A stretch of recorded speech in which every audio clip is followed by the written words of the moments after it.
Do you feel like you need to say yes to everyone that comes your way? You need to make everyone happy at the party, and you need to do all the good in the world. If you feel this way, you are not alone. Have you heard the term people pleaser in your life? I'm imagining yes. And have you ever identified as a people pleaser?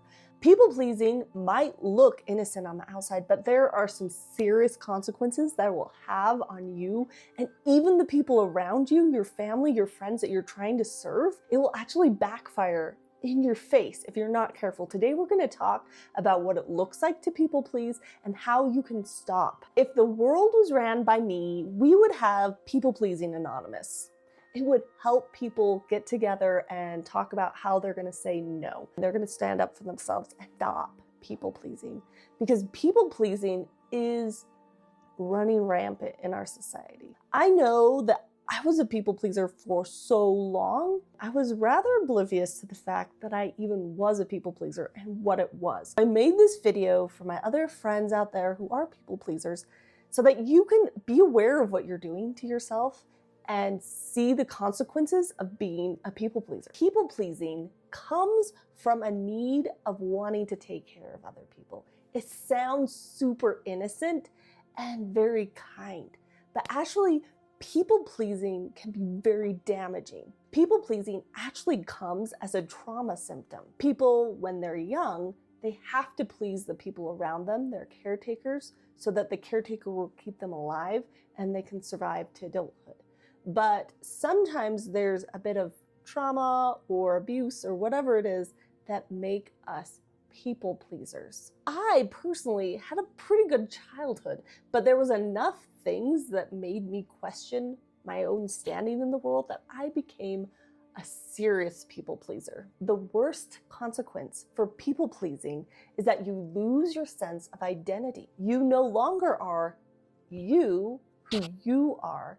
You are everyone else's desires, thoughts, requests. Their everything matters more than you. You say yes before you even think of what it means for you. I know you're probably thinking, but shouldn't I say yes to everyone? Shouldn't I want to serve? Shouldn't I want to be a good person? That's not what I'm talking about here. I'm not saying that you shouldn't ever do something nice for other people. There's going to be plenty of time for you to serve others and be a great person, but people pleasing is actually a form of manipulation. I know when I found this out, I was shocked. I had to go through a little bit of guilt. I re-saw my life through a different lens because I no longer saw myself as trying to be helpful and kind to other people. I saw myself as manipulating the people around me to get a certain response, a certain love and acceptance so that I felt okay. Because that service, so-called, that I was doing wasn't really service. It was manipulating people so that they would like me and I would be safe. There is a way to serve others and be a good person, but it doesn't mean saying yes constantly and not putting your own wants and desires and your own person before others. As you can imagine, I felt a bit of guilt when I learned this, that I'd been manipulating people for a long time. I had some good intentions there, but no matter how you look at it, it was manipulation.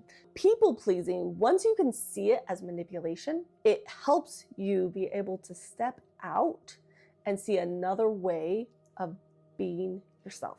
When I first found this out, I had to weigh back and forth, what is people pleasing and manipulation, and what is true service and love? I think to be able to see the differences, we have to realize they're complete opposites of each other.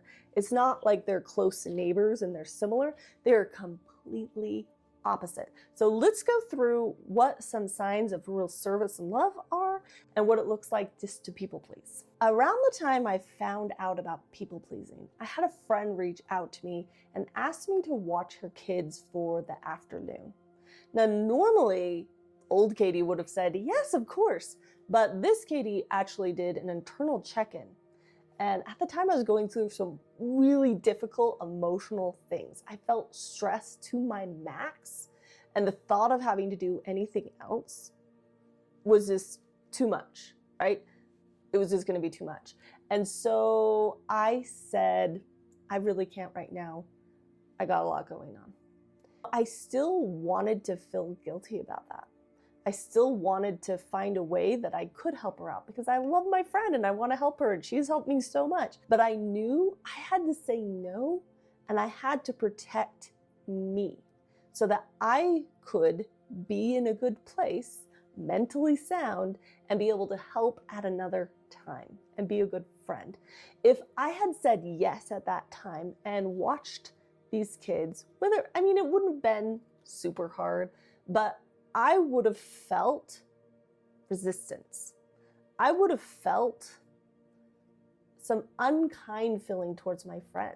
I would have been like, well, she doesn't really appreciate me. I can't believe she asked on such a hard day. Doesn't she know what I'm going through? I would have had similar thoughts going through my head, and I actually probably would have hurt our relationship in the end because I would have resented her.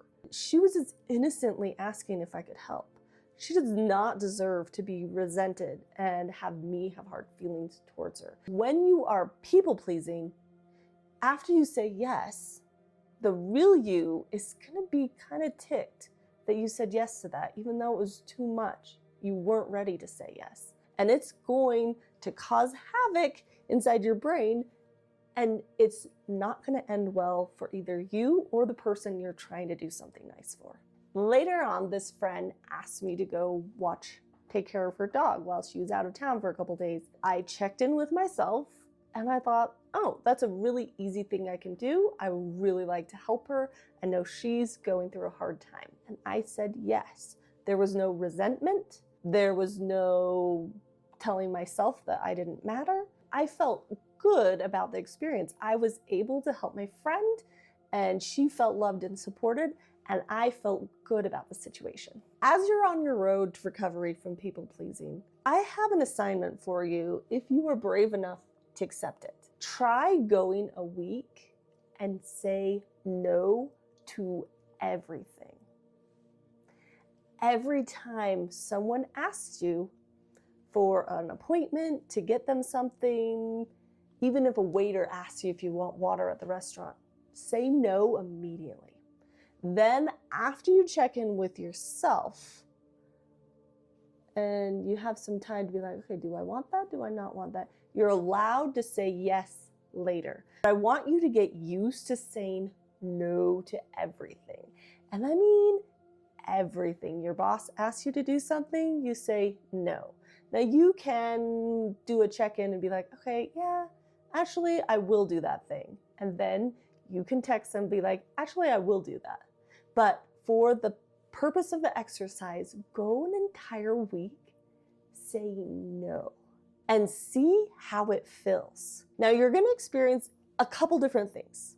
You're gonna have a little bit empowerment. You're gonna feel like I am in charge, and that you've been saying no to for forever, you're finally gonna start saying yes to yourself. And that's gonna feel amazing.